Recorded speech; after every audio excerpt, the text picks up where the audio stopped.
ఈరోజు టైటాన్లో trade opportunity చూద్దాం. ఇక్కడ 30 మినిట్స్ టైం ఫ్రేమ్లో మల్టిపుల్ రెసిస్టెన్స్ ఏదైతే ఫేస్ చేసిందో ఈ ప్లేస్లో మల్టిపుల్ రెసిస్టెన్స్ ఏరియాని ఫేస్ చేసింది. ప్రీ మార్కెట్లో మార్కెట్ ఎగ్జాక్ట్లీ అదే ప్లేస్లో ఓపెన్ అవ్వడం వల్ల వెయిట్ చేశాను. సెల్లింగ్ ఆర్ బయింగ్ ఏది జరుగుతుంది అని వెయిట్ చేశాను. 5 మినిట్స్ టైం ఫ్రేమ్కి వచ్చేసి చూసినట్లయితే మంచి క్యాండిల్ బ్రేక్ డౌన్ అయింది.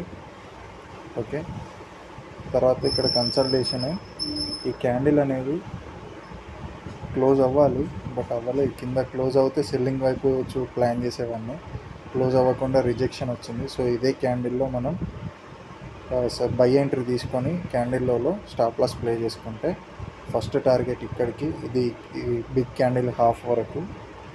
సెకండ్ టార్గెట్ ఈ ఏదైతే ఓపెనింగ్ క్యాండిల్ ఉందో దాని హై వరకు తీసుకుంటే మార్కెట్ డే అంతా అక్కడే స్ట్రక్ అయిపోయింది.